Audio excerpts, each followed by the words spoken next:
Bismillahirrahmanirrahim. Assalamualaikum warahmatullahi wabarakatuh. Alhamdulillahi wahdah. Wassalatu wassalamu ala al-mustafa wa ala alihi wa ashabihi wa mawala amma ba'd. Ikhwati fillah atlaq wa talibat mustawa awsaf as-samin mahadil istiqomah. A'azakumullahu jami'an. Nuwasil darsana al-yawm. Al-an sanatakallamu an hikamil hajj wal umrah.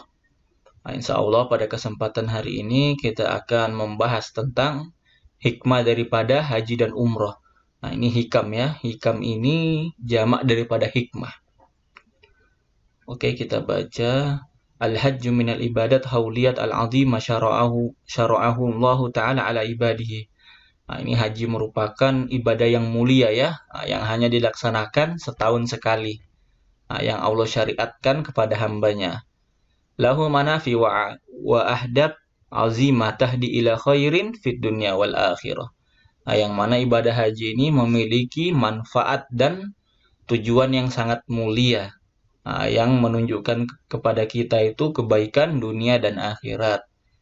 Di antara hikmah-hikmah ibadah haji ialah yang pertama itu ikhlasu li jami'il ibadat. Mengikhlaskan seluruh amalan kita. Ikhlas itu ulama mengatakan bahwasannya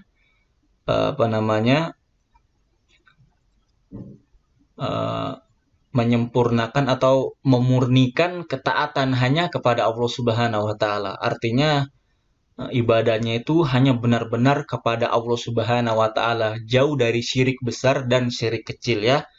Syirik besar ini seperti ibadah kepada selain Allah, yaitu contohnya ibadah kepada berhala-berhala, kepada Tuhan lain dan sebagainya. Ini syirik besar ini. Kalau syirik kecil itu adalah contohnya apa? Ria ya. Beramal karena ingin pujian dari orang lain. Di sini dijelaskan bahwasannya ibadah yang mengikhlaskan amal yang dimaksud di sini ialah beribadahnya hanya kepada Allah Subhanahu wa taala. Karena di zaman dahulu itu sebelum Nabi Muhammad itu diutus, orang-orang Quraisy itu ketika melaksanakan ibadah haji itu mereka beribadah kepada Allah dan juga beribadah kepada berhala-berhala mereka ya, patung-patung mereka. Tercatat di dalam sejarah itu kurang lebih ada 300 ya. 300 patung yang mengelilingi Ka'bah. Setelah Nabi datang, Nabi kita, Nabi Muhammad SAW beserta para sahabat ini menghancurkan segala bentuk togut ya. Togut ini sesuatu yang disembah selain Allah Subhanahu wa taala, seperti contohnya patung-patung ini. Datang Rasul, dihancurkan semua patung-patung ini ya. Yang dulu orang hajinya ya beribadah kepada patung, dan juga dikatakan juga dalam hadis itu orang-orang itu di zaman dahulu, di zaman jahiliyah itu mereka tawaf dalam keadaan telanjang ya, sambil menari-nari. Ini di zaman Rasulullah dihilangkan semua. Yang dulu mereka tawafnya dalam keadaan telanjang, sekarang Rasul memerintahkan untuk memakai kain ihram. Yang dulu mereka mengelilingi Ka'bah dengan maksud menyembah berhala, sekarang benar-benar hanya untuk menyembah kepada Allah Subhanahu wa taala. Dan ingat ya, ibadah haji ini syariat yang diturunkan dari masa siapa? Nabi siapa? Nabi Ibrahim alaihissalam. Ini haji ini sudah ada sebelum Nabi kita lahir ya. Sudah ada dari zamannya Nabi Ibrahim. Ini dalilnya surah Al-Hajj ayat 26. Ini Ustaz lihatkan artinya ya. Sebentar. Ini dia artinya. Antum bisa baca sendiri ya.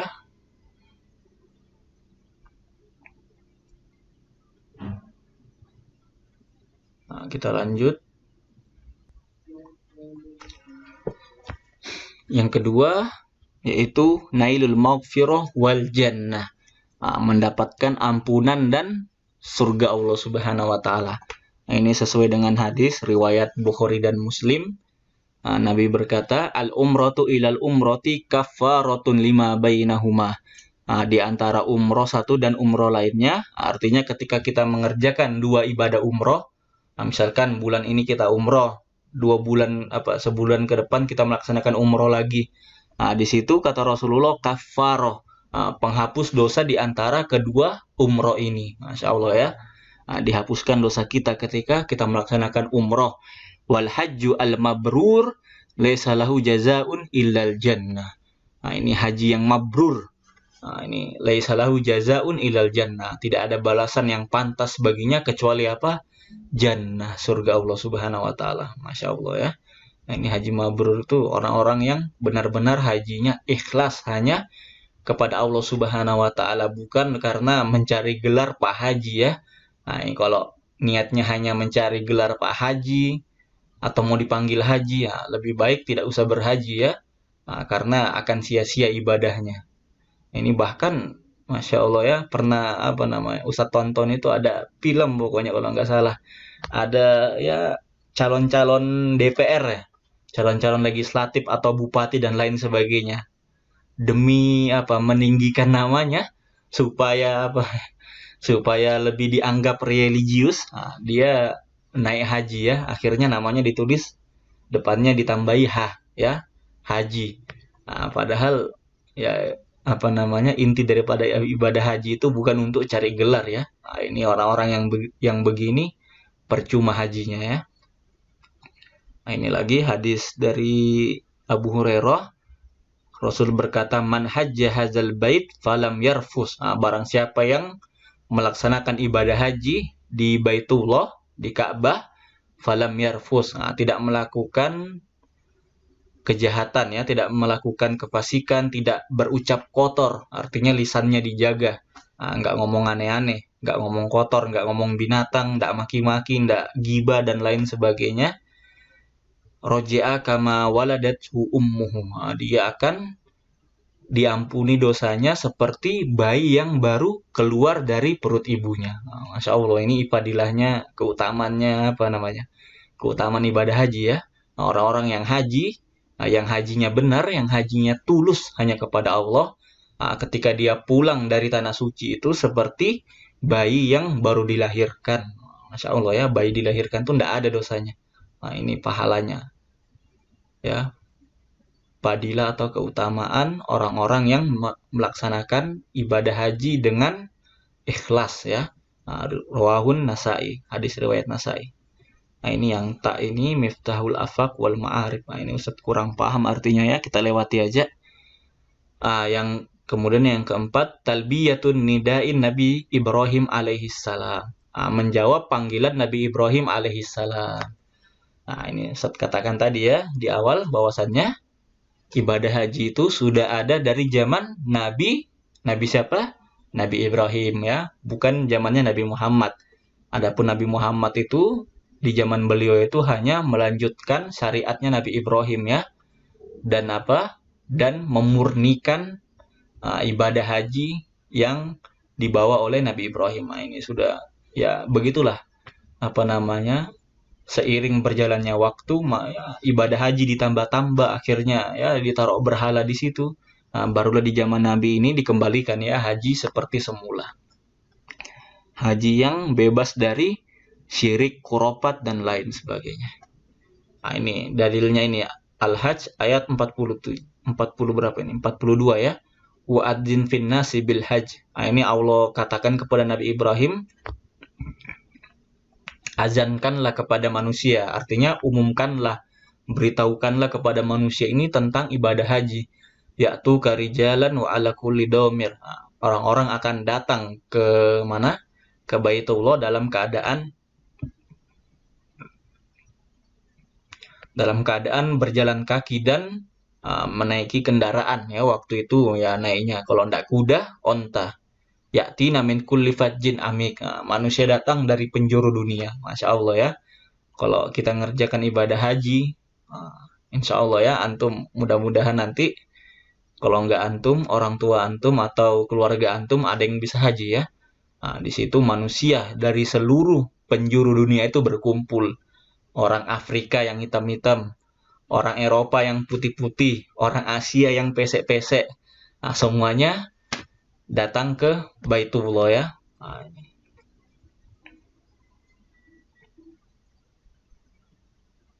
Menurut zaman Nabi Ibrahim. Nah, ini sama seperti yang saya jelaskan. Nah, kita lanjut. Selanjutnya yang jim kelima, syahadatu manafi lil muslimin.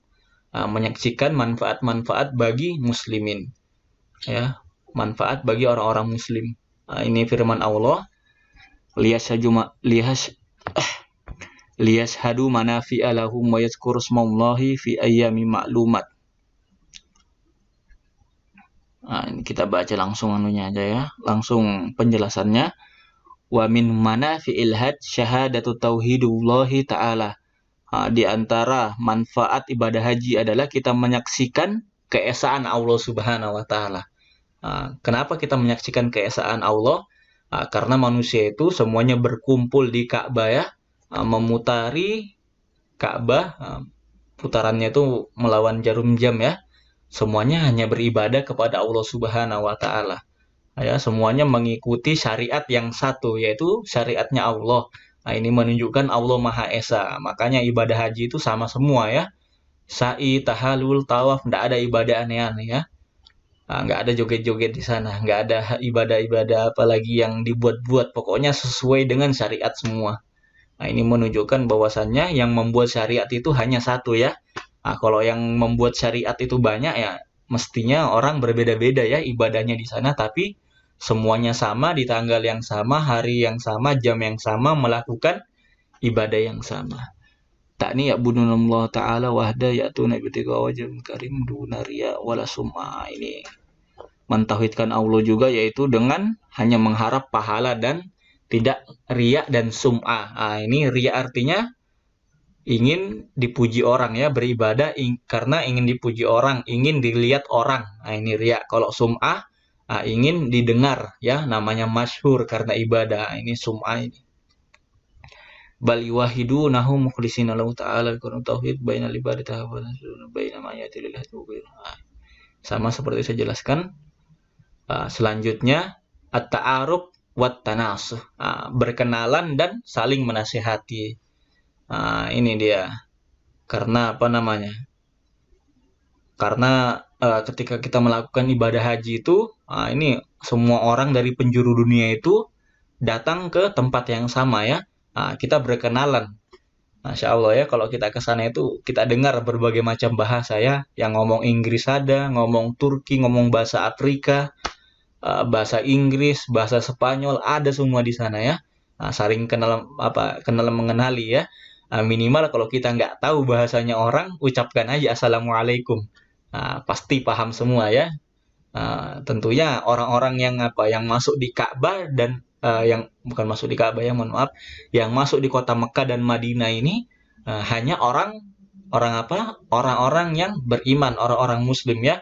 Karena dalam hadis itu dikatakan bahwasannya tidak ada yang boleh memasuki dua kota suci ini, Mekah dan Madinah, kecuali hanya orang yang beriman, orang Muslim.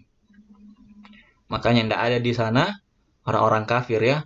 Kalau di Arab negara Arab lainnya, di tempat-tempat di Arab Saudi itu ya banyak orang-orang yang tidak beriman ya, orang-orang kafir di sana, orang-orang non-Muslim, Nasrani dan lain sebagainya. Tapi kalau masuk ke Mekah dan Madinah itu harus orang yang Muslim, karena di hadis itu tidak boleh orang-orang kafir non-Muslim masuk ke Mekah dan Madinah. Kita lanjut. Annal muslima yata'arafuna wa yatawassawna wa yatanasawna bil haq. Nah, ini setelah saling saling berkenalan, mereka ini menasehati dalam kebaikan ya. Wa tawassaw bil haq wa tawassaw bis sabr. Yajtami'una fi baitillah wal atiq bi Arafat. Semuanya berkumpul di tempat yang satu. Wukuf di Arafah, mabit di Musdalifah, sama semua ya. Yata'arafuna wa yatanasahuna wa yatadarasuna bi ba'duhum ba'dahu yarshudun wa yata'awanuna wa yusa'iduna limasalihid dunya wal akhirah. Setelah saling menasihati dalam kebaikan, mereka juga saling tolong menolong ya dalam kebaikan.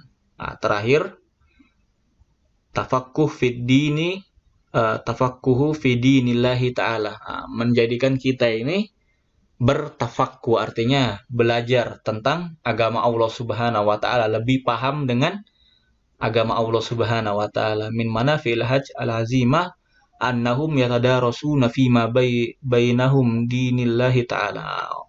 Ketika orang melaksanakan ibadah haji dan umroh itu, mereka juga belajar ya, belajar tentang sejarah. Karena kita langsung berada di kotanya Nabi Muhammad SAW. Kita lihat di sini ya masjid yang masjid yang yang Nabi dan sahabat melaksanakan ibadah sholat dan lain sebagainya. Kita tahu sejarah di sini di dekat Madinah itu ada Bukit Badar, Bukit Uhud. Kita belajar semua di sana.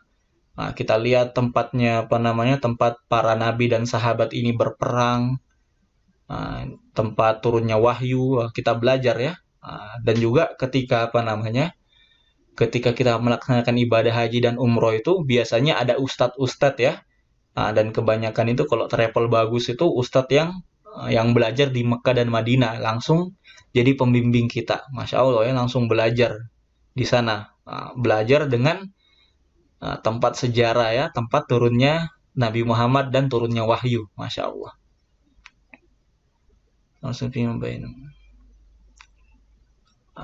Kita lanjut. Anam terus ta'ala haulal bait al-atiq wa haulal masjid nabawi min ulama wal fuqaha min ahkamid wal hajj wal umr bir hatta yastati ada al-wajibat al basirah. Ketika kita belajar bersama langsung ya ustadz-ustadz yang belajar di sana, kita langsung tahu ibadah haji dengan baik dan benar ya, tentunya yang sesuai dengan dalil-dalil yang ada. Karena kalau kita langsung aja melaksanakan ibadah haji tanpa belajar dulu, maka ya kita tidak tahu bagaimana caranya beribadah ya. Nanti kita bisa dimarahi polisi ya. Ini pernah terjadi nih, orang-orang Indonesia ini memang agak aneh-aneh orang Indonesia ini. Ada yang ketika berada di dekat kiswa Ka'bah, kainnya Ka'bah itu, kain yang nutupi Ka'bah itu, ada yang bawa gunting, dipotong dipotong kainnya ini, kain yang bungkus Ka'bah ini. Ya akhirnya ditangkap polisi. Diceramailah bahwasannya kainnya tidak bisa jadi jimat, tidak bisa mendatangkan manfaat dan mudarat dan lain sebagainya. Nah, ini saja. Mudah-mudahan bermanfaat. Hadanallahu wa iyyakum. Subhanakallahumma wa bihamdika asyhadu an la ilaha illa anta astaghfiruka wa atubu ilaik. Assalamualaikum warahmatullahi wabarakatuh.